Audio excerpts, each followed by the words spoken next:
नमस्कार। प्रस्तुत है मुंशी प्रेमचंद जी के द्वारा लिखी हुई कहानी कवच। बहुत दिनों की बात है। मैं एक बड़ी रियासत में एक विश्वस्त अधिकारी था। जैसे मेरी आदत है, मैं रियासत के घड़ेबंदियों से पृथक रहता, अपने काम से काम रखता, काजी की तरह शहर के अंदेशे से दुबला न होता था।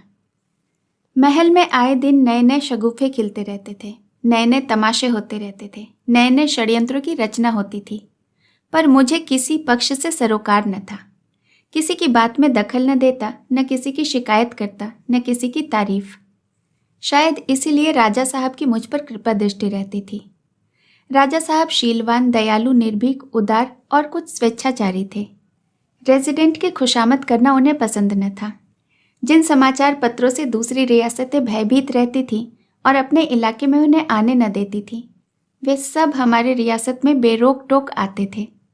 एक दो बार रेजिडेंट ने इस बारे में कुछ इशारा भी किया था, लेकिन राजा साहब ने इसकी बिल्कुल परवाह न की। अपने आंतरिक शासन में वह किसी प्रकार का हस्तक्षेप न चाहते थे, इसलिए रेजिडेंट भी उनसे मन ही मन द्वेष करता था। लेकिन इसका आशय यह नहीं है कि राजा साहब प्रजावत्सल, दूरदर्शी, नीति कुशल या मितव्ययी शासक थे। यह बात न थी। वे बड़े ही विलासप्रिय, रसिक और दुर्व्यसनी थे। उनका अधिकांश समय विषय वासना की ही भेंट होता था। रनवास में दर्जनों रानियां थीं, फिर भी आए दिन नई नई चिड़िया आती ही रहती थी। इस मद में लेश मात्र की भी किफायत या कंजूसी न की जाती थी। सौंदर्य की उपासना उनका गौण स्वभाव सा हो गया था। इसके लिए वह दीन और ईमान तक की हत्या करने को तैयार रहते थे। वे स्वच्छंदता चाहते थे, और चूंकि सरकार उन्हें बंधनों में डालना चाहती थी, वे उन्हें चिढ़ाने के लिए ऐसे मामले में असाधारण अनुराग और उत्साह दिखाते थे, जिनमें उन्हें प्रजा की सहायता और सहानुभूति पर पूरा विश्वास होता था। इसलिए प्रजा उनके दुर्गुणों को भी सद्गुण समझती थी, और अखबार वाले भी सदैव उनकी निर्भीकता और प्रजा प्रेम के राग आलापते रहते थे। इधर कुछ दिनों से एक पंजाबी औरत रनवास में दाखिल हुई थी। उसके विषय में तरह तरह की अफवाहें फैली हुई थी। कोई कहता था मामूली वैश्य है, कोई एक्ट्रेस बताता था, कोई भले घर की लड़की। न वह बहुत रूपवती थी, न बहुत तरदार, फिर भी राजा साहब उस पर दिलो जान से फिदा थे। राजकाज में उन्हें यूं ही बहुत मन न लगता था। अब तो वे उसी के हाथों बिक से गए थे। वही उनके रोम रोम में व्याप्त हो गई थी। उसके लिए एक नया राजप्रासाद बनाया जा रहा था। नित नए नए उपहार आते थे। भवन की सजावट के लिए यूरोप से नई नई सामग्रियां मंगवाई गई थी। उसे गाना और नाचना सिखाने के लिए इटली, फ्रांस और जर्मनी के उस्ताद बुलाए गए थे। सारी रियासत में उसी का डंका बजता था। लोगों को आश्चर्य होता था कि इस रमणी में ऐसा कौन सा गुण है जिसने राजा साहब को इतना आसक्त और आकर्षित कर रखा है। एक दिन रात को मैं भोजन करके लेटा ही था कि राजा साहब ने याद फरमाया। मन में एक प्रकार का संशय हुआ कि समय के खिलाफ न मालूम मेरी तलबी क्यों हुई है। मैं राजा साहब के अंतरंग मंत्रियों में से न था, इसलिए भय हुआ कि कहीं कोई विपत्ति तो नहीं आने वाली है। रियासतों में ऐसी दुर्घटनाएं अक्सर होती रहती हैं, जिसे प्रातःकाल राजा साहब के बगल में बैठे हुए देखिए, उसे संध्या समय अपनी जान लेकर रियासत के बाहर भागते हुए भी देखने में आया है। मुझे संदेह हुआ कि किसी ने मेरी शिकायत तो नहीं कर दी। रियासतों में निष्पक्ष रहना भी खतरनाक है। ऐसे आदमी का अगर कोई शत्रु नहीं होता तो कोई मित्र भी नहीं होता। मैंने तुरंत कपड़े पहने और मन में तरह तरह की दुष्कल्पनाएं करता हुआ राजा साहब की सेवा में उपस्थित हुआ। लेकिन पहली ही निगाह में मेरे सारे संशय मिट गए। राजा साहब के चेहरे पर क्रोध की जगह विषाद और नैराश्य का गहरा रंग झलक रहा था। आंखों में एक विचित्र याचना झलक रही थी। मुझे देखते ही उन्होंने कुर्सी पर बैठने का इशारा किया और बोले, क्यों जी सरदार साहब, तुमने कभी प्रेम किया है? किसी के प्रेम में अपने आप को खोया है? मैं समझ गया कि इस वक्त अदब और लिहाज की जरूरत नहीं। राजा साहब किसी व्यक्तिगत विषय में मुझसे सलाह करना चाहते हैं। निसंकोच होकर बोला, दीनबंधु, मैं तो कभी इस जाल में नहीं फंसा। राजा साहब ने मेरी तरफ खासदान बढ़ाकर कहा, तुम बड़े भाग्यवान हो। अच्छा हुआ तुम इस जाल में नहीं फंसे। यह आंख को लुभाने वाला सुनहरा जाल है। यह मीठा किंतु घातक विष है। यह वह मधुर संगीत है जो कानों को तो भला मालूम होता है, पर हृदय को चूर चूर कर देता है। यह वह माया मृग है जिसके पीछे आदमी अपने प्राण ही नहीं, अपनी इज्जत तक खो बैठता है। उन्होंने ग्लास में शराब उधेली और एक चुस्की लेकर बोले, जानते हो, मैंने इस सरफराज के लिए कैसी कैसी परेशानियां उठाई। मैं उसके भौहों के एक इशारे पर अपना यह सिर उसके पैरों पर रख सकता था। यह सारी रियायत उसके चरणों पर समर्पित कर सकता था। इन्हीं हाथों से मैंने उसका पलंग बिछाया है, उसे हुक्का भर भर कर पिलाया है, उसके कमरे में झाड़ू लगाई है। वह पलंग से उतरती थी तो मैं उसकी जूती सीधी करता था। इस खिदमत गुजारी में मुझे कितना आनंद प्राप्त होता था मैं तुझे बयान नहीं कर सकता। मैं उसके सामने जाकर उसके इशारों का गुलाम हो जाता था। प्रभुता और रियासत का गुरूर मेरे दिल से लुप्त हो जाता था। उसकी सेवा शुश्रूषा में मुझे तीनों लोक का राज मिल जाता था। पर उस जालिम ने हमेशा मेरी उपेक्षा की। शायद वह मुझे अपने योग्य ही नहीं समझती थी। मुझे यह अभिलाषा ही रह गई कि एक बार अपनी उन मस्तानी रसीली आंखों से, एक बार उस भरे हुए होठों से मेरी तरफ मुस्कुराती। मैंने समझा था शायद वह उपासना की ही वस्तु है, शायद उसे इन रहस्यों का ज्ञान ही नहीं। हाँ, मैंने यही समझा था। शायद अभी अल्हड़पन उसके प्रेमोद्गारों पर मुहर लगाए हुए है। मैं इस आशा से अपने व्यथित हृदय को तस्कीन देता था कि कभी तो मेरी अभिलाषाएं पूरी होंगी, कभी तो उसकी सोई हुई कल्पना जागेगी। राजा साहब एकाएक चुप हो गए। फिर कदे आदम शीशे की तरफ देखकर शांत भाव से बोले, मैं इतना कुरूप तो नहीं हूं कि कोई रमणी मुझसे इतनी घृणा करे। राजा साहब बहुत ही रूपवान आदमी थे। ऊंचा कद, भरा हुआ बदन, सेब का सा रंग, चेहरे में तेज झलकता था। मैंने निर्भीक होकर कहा, इस विषय में तो प्रकृति ने हुजूर के साथ बड़ी उदारता से काम लिया है। राजा साहब के चेहरे पर क्षीण उदास मुस्कुराहट दौड़ गई, मगर फिर वही नैराश्य छा गया। बोले, सरदार साहब, मैंने इस बाजार की खूब सैर की है। सम्मोहन और वशीकरण के जितने लटके हैं उन सब से परिचित हूँ, मगर जिन मंत्रों से मैंने हमेशा अब तक विजय पाई है वे सब इस अवसर पर निरर्थक सिद्ध हुए। अंत को मैंने यही निश्चय किया कि कुआं ही अंधा है, इसमें प्यास को शांत करने का सामर्थ्य ही नहीं। मगर शोक, कल मुझ पर इस निष्ठुरता और उपेक्षा का रहस्य खुल गया। आह, काश यह रहस्य कुछ दिनों के लिए मुझसे छिपा रहता। कुछ दिन और मैं इसी भ्रम में, इसी अज्ञान की अवस्था में पड़ा रहता। राजा साहब का उदास चेहरा एकाएक कठोर हो गया। उन शीतल नेत्रों में ज्वाला सी चमकने लगी। बोले, देखिए, ये वह पत्र हैं जो कल गुप्त रूप से मेरे हाथ लगे। मैं इस वक्त इस बात की जांच पड़ताल करना व्यर्थ समझता हूँ कि ये पत्र मेरे पास किसने भेजे, उसे यह कहाँ से मिले। अवश्य ही यह सरफराज की अहित कामना के इरादे से भेजे गए होंगे। मुझे तो केवल यह निश्चय करना है कि यह पत्र असली है या नकली। मुझे तो उनके असली होने में अणु मात्र का भी संदेह नहीं। मैंने सरफराज की लिखावट देखी है, उसकी बातचीत के अंदाज से अनभिज्ञ नहीं हूँ। उसकी जबान पर जो वाक्य चढ़े हुए हैं उन्हें मैं खूब जानता हूँ। इन पत्रों में वही लिखावट है। कितनी भीषण परिस्थिति है। इधर मैं तो एक मधुर मुस्कान, एक मीठी अदा के लिए तरसता हूँ, उधर प्रेमियों के नाम प्रेम पत्र लिखे जाते हैं, वियोग वेदना का वर्णन किया जाता है। मैंने इन पत्रों को पढ़ा है, पत्थर सा दिल करके पढ़ा है, खून का घूंट पीकर पढ़ा है और अपनी बोटियों को नोच नोच कर पढ़ा है। आंखों से रक्त की बूंदें निकल आई हैं। यह दगा, यह त्रिया चरित्र। मेरे महल में रहकर, मेरी कामनाओं को पैरों से कुचल कर, मेरी आशाओं को ठुकरा कर ये घृणाएं होती हैं। मेरे लिए खारे पानी की एक बूंद भी नहीं, दूसरे पर सुधा जल की वर्षा हो रही है। मेरे लिए एक चुटकी भर आटा भी नहीं, दूसरे के लिए शटरत पदार्थ परसे जा रहे हैं। तुम अनुमान नहीं कर सकते कि इन पत्रों को पढ़कर मेरी क्या दशा हुई। पहला उद्वेग जो मेरे हृदय में उठा वह यह था कि इसी तलवार को लेकर जाऊं और उस बेदर्द के सामने यह कटार अपनी छाती में भोंक लूं। उसी के आंखों के सामने एड़ियां रगड़ रगड़ कर मर जाऊं। शायद मेरे बाद मेरे प्रेम की कद्र करे, शायद मेरे खून के गर्म चींटे उसके वज्र कठोर हृदय को द्रवित कर दे। लेकिन अंतःस्थल से न मालूम किस प्रदेश से आवाज आई, यह सरासर नादानी है। तुम मर जाओगे और यह छलनी तुम्हारे प्रेमोपहारों से दामन भरे, दिल में तुम्हारी मूर्खता पर हंसती हुई दूसरे दिन अपने प्रियतम के पास चली जाए। दोनों तुम्हारी दौलत के मजे उड़ाएं और तुम्हारी वंचित दलित आत्मा को तड़पाएं।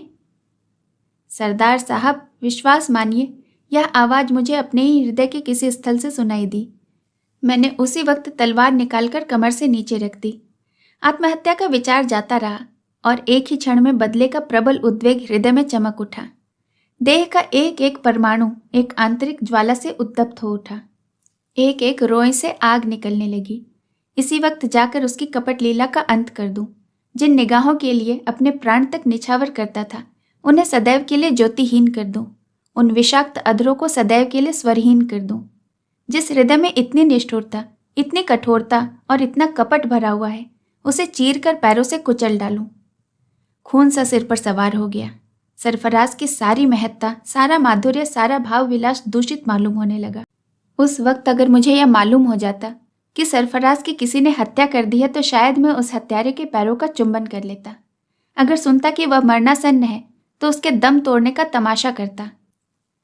खून का दृढ़ संकल्प करके मैंने दोहरी तलवारें कमर में लगाई और उसके शयनगार में दाखिल हुआ। जिस द्वार पर जाते ही आशा और भय का संग्राम होने लगता था, वहां पहुंचकर इस वक्त मुझे वह आनंद हुआ जो शिकारी को शिकार करने में होता है। सरदार साहब, उन भावनाओं और उद्गारों की जिक्र न करूंगा जो उस समय मेरे हृदय को आंदोलित करने लगी। अगर वाणी में इतनी सामर्थ्य होती तो मन को इस चर्चा से उद्विग्न नहीं करता। मैंने दबे पांव कमरे में कदम रखा। सरफराज विलास में निद्रा में मग्न थी, मगर उसे देखकर मेरे हृदय में एक विचित्र करुणा उत्पन्न हो गई। जी हाँ, वह क्रोध और उत्ताप न जाने कहाँ गायब हो गया। उसका क्या अपराध है? यह प्रश्न आकस्मिक रूप से मेरे हृदय में पैदा हुआ। उसका क्या अपराध है? अगर उसका वही अपराध है जो इस समय मैं कर रहा हूं, तो मुझे उससे बदला लेने का क्या अधिकार है?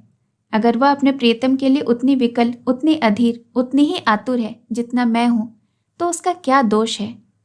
जिस तरह मैं अपने दिल से मजबूर हूं, क्या वह भी अपने दिल से मजबूर यत्नों से मेरे प्रेम को बिसराना चाहे, तो मैं क्या उसके प्रेम में अनुरक्त हो जाऊं? शायद नहीं। मैं मौका पाते ही भाग निकलूंगा। यह मेरा अन्याय है। अगर मुझ में वह गुण होते जो उसके अज्ञात प्रियतम में है, तो उसकी तबीयत क्यों मेरी ओर आकर्षित न होती? मुझ में वे बातें नहीं हैं कि मैं उसका जीवन सर्वस्व बन सकूं। अगर मुझे कोई कड़वी चीज अच्छी नहीं लगती, तो मैं स्वभावतः हलवाई की दुकान की तरफ जाऊंगा जो मिठाइयाँ बेचता है। संभव है धीरे धीरे मेरी रुचि बदल जाए और मैं कड़वी चीजें पसंद करने लगूं। लेकिन बलात् तलवार की नोक पर कोई कड़वी चीज मेरे मुंह में नहीं डाल सकता। इन विचारों ने मुझे पराजित कर दिया। वह सूरत जो एक क्षण पहले मुझे काटे खाती थी, उसमें पहले से सतगुणा आकर्षण था। अब तक मैंने उसको निद्रामग्न अवस्था में न देखा था। निद्रावस्था में उसका रूप और भी निष्कलंक मालूम हुआ।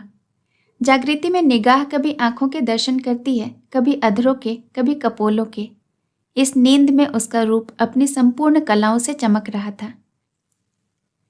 राजा साहब ने फिर प्याला मुंह से लगाया और बोले, सरदार साहब, मेरा जोश ठंडा हो गया। जिससे प्रेम हो गया उससे द्वेष नहीं हो सकता, चाहे वह हमारे साथ कितना ही अन्याय क्यों न करे।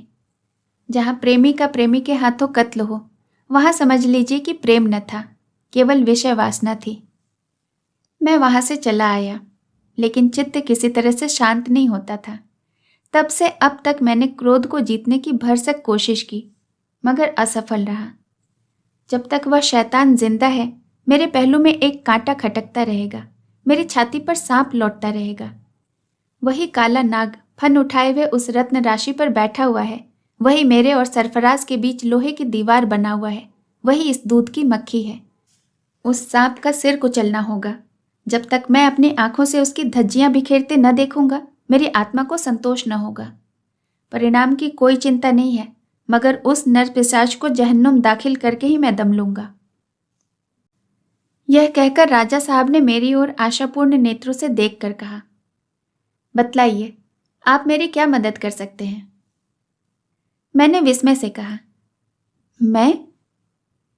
राजा साहब ने मेरा उत्साह बढ़ाते हुए कहा, हाँ, आप जानते हैं मैंने इतने आदमियों को छोड़कर क्यों आपको अपना विश्वास पात्र बनाया और क्यों आपसे यह भिक्षा मांगी। यहाँ ऐसे आदमियों की कमी नहीं जो मेरा इशारा पाते ही उस दुष्ट के टुकड़े उड़ा देंगे, सरे बाजार उसके रक्त से भूमि को रंग देंगे।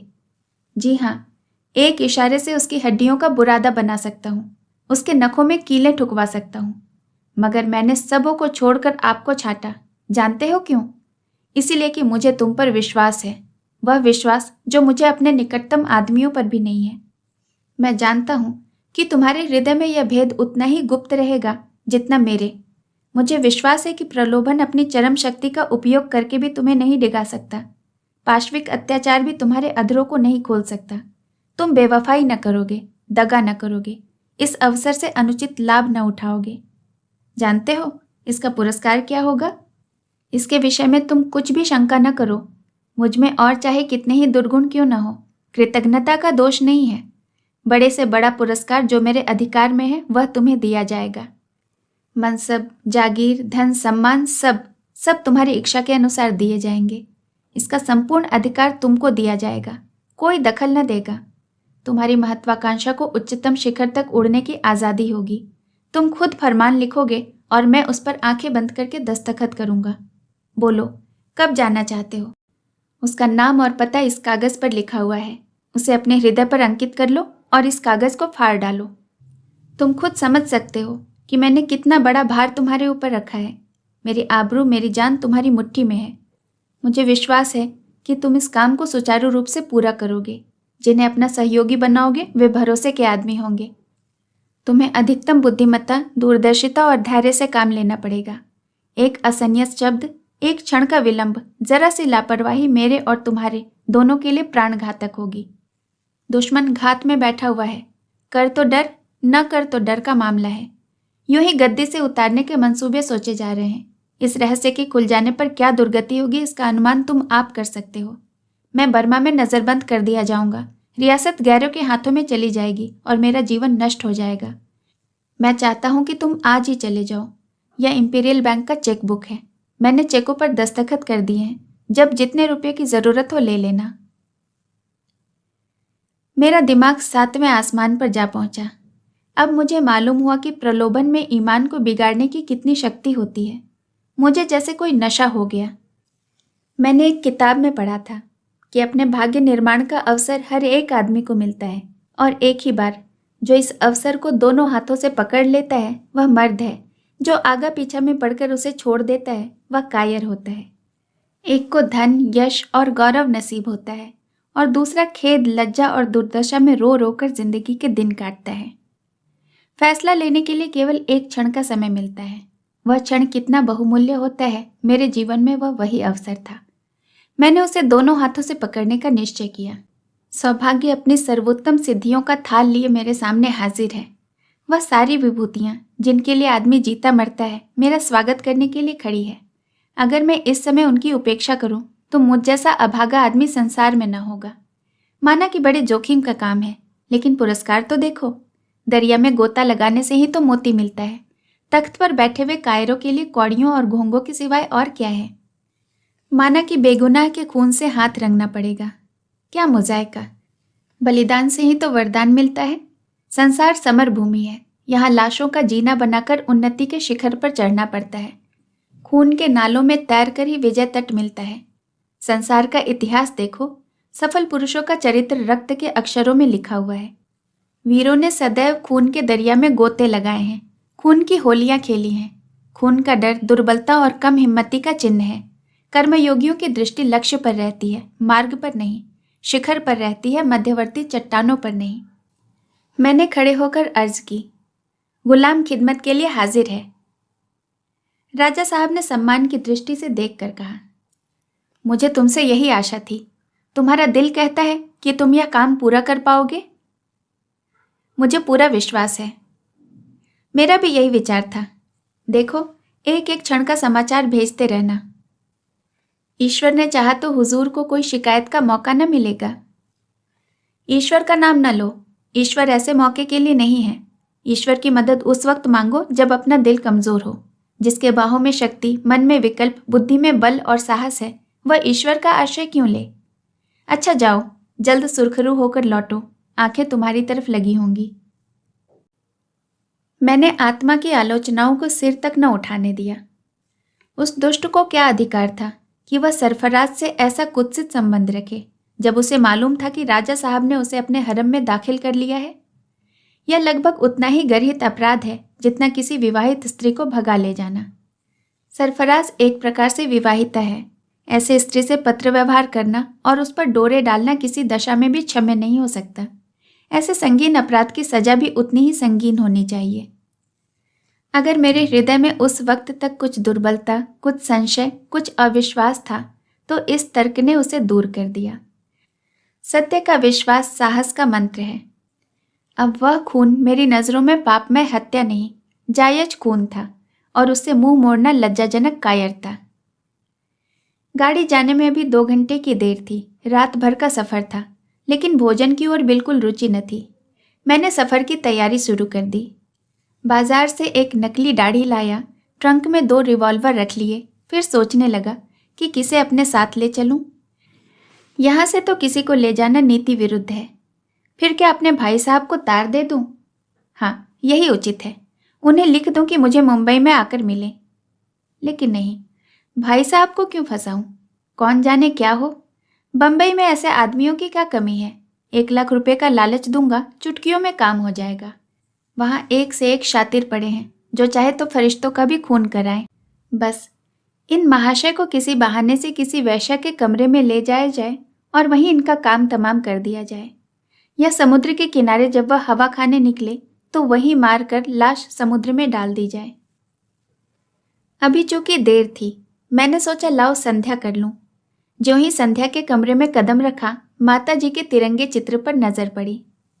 मैं मूर्ति पूजक नहीं हूँ, धर्म की ओर मेरी प्रवृत्ति नहीं है, और ना ही कभी कोई व्रत रखता हूँ।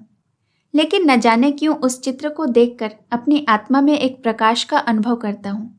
उन आंखों में मुझे अब भी वही वात्सल्यमय ज्योति, वही दैवी आशीर्वाद मिलता है, जिसकी बाल स्मृति अभी भी मेरे हृदय को गदगद कर देती है।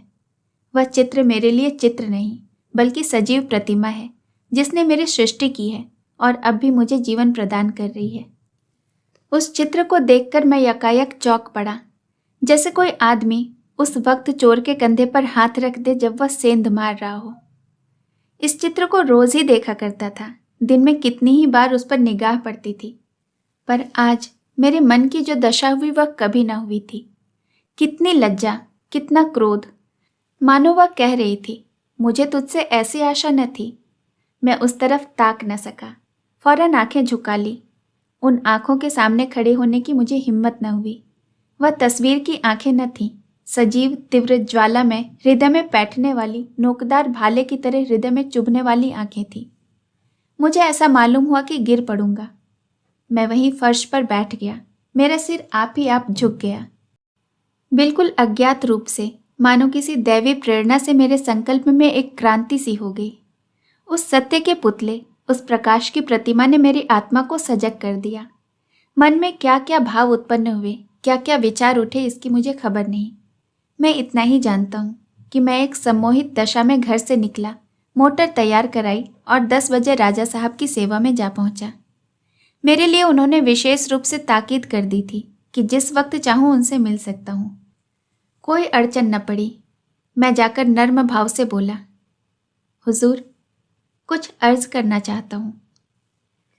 राजा साहब अपने विचार में इस समस्या को सुलझाकर इस वक्त इत्मीनान की सांस ले रहे थे। मुझे देखकर उन्हें किसी नई उलझन का अंदेशा हुआ।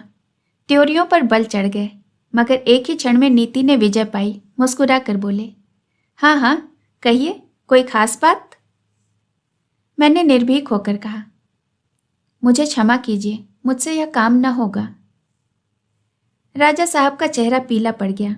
मेरी ओर विस्मित होकर देखकर बोले, इसका मतलब? मैं काम न कर सकूंगा। क्यों? मुझ में वह सामर्थ्य नहीं है।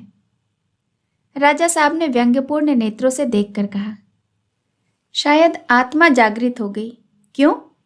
वही बीमारी जो कायरों और नामर्दों को हुआ करती है। अच्छी बात है, जाओ। हुजूर, आप मुझसे नाराज न हो। मैं अपने में वह। राजा साहब ने सिंह की भांति आग्नेय नेत्रों से देखते हुए गरज कर कहा, बको मत, नमक हराम। फिर कुछ नम्र होकर बोले, तुम्हारे भाग्य में ठोकरें खाना ही लिखा है। मैंने तुम्हें वह अवसर दिया जिसे कोई दूसरा आदमी दैवी वरदान समझता, मगर तुमने उसकी कद्र न की। तुम्हारी तकदीर तुमसे फिरी हुई है। हमेशा गुलामी करोगे और धक्के खाओगे। तुम जैसे आदमियों के लिए ही गेरवे बनाए गए हैं, और कमंडल और पहाड़ की गुफा, इस धर्म अधर्म की समस्या पर विचार करने के लिए उसी वैराग्य की जरूरत है। संसार तो मर्दों के लिए है। मैं पछता रहा था कि मैंने पहले ही क्यों ना इनकार कर दिया। राजा साहब ने एक क्षण के बाद फिर कहा, अब भी मौका है, फिर से सोच कर देख लो। मैंने उसी निशक तत्परता के साथ कहा, हुजूर मैंने खूब सोच लिया है। राजा साहब होठों को दांतों से काट कर बोले, बेहतर है, जाओ आज ही रात मेरे राज्य की सीमा से बाहर निकल जाओ। शायद कल तक तुम्हें इसका अवसर न मिले। मैं न मालूम क्या समझकर तुम्हारी जान बख्श रहा हूं। न जाने कौन मेरे हृदय में बैठा हुआ तुम्हारी रक्षा कर रहा है। मैं इस वक्त अपने आपे में नहीं हूं, लेकिन मुझे तुम्हारी शराफत पर पूरा भरोसा है। मुझे अब भी विश्वास है कि तुम इस मामले में दीवार के सामने भी अपनी जबान न खोलोगे। मैं चुपके से निकल आया और रातों रात राज्य के बाहर पहुंच गया। मैंने उस चित्र के सिवा और कोई चीज अपने साथ न ली। इधर सूर्य ने पूर्व की सीमा में पदार्पण किया, उधर मैं रियासत की सीमा से निकलकर अंग्रेजी इलाके में जा पहुंचा। आप सुन रहे थे मुंशी प्रेमचंद जी के द्वारा लिखी हुई कहानी कवच। दोस्तों, इस कहानी का प्रकाशन विशाल भारत नाम की पत्रिका में दिसंबर 1920 ईस्वी में किया गया। कहानी सुनने के लिए आपका बहुत बहुत धन्यवाद। फिर मिलूंगी एक नई कहानी के साथ। नमस्कार दोस्तों, अगर आप मेरे चैनल पर नए हैं तो नमस्ते, मेरा नाम है श्वेता और इस चैनल का नाम है इंस्पायर्ड कॉर्नर, किस्से कहानियों का कोना, जहां आप ढेर सारी पुरानी क्लासिक कहानियां, हिंदी कहानियां, कालजयी कहानियां, प्रेरणादायक कहानियां और कुछ मेरे द्वारा स्वरचित कविताएं सुन सकते हैं। तो इस परिवार का हिस्सा बनने के लिए सब्सक्राइब बटन को ज़रूर प्रेस करें। धन्यवाद।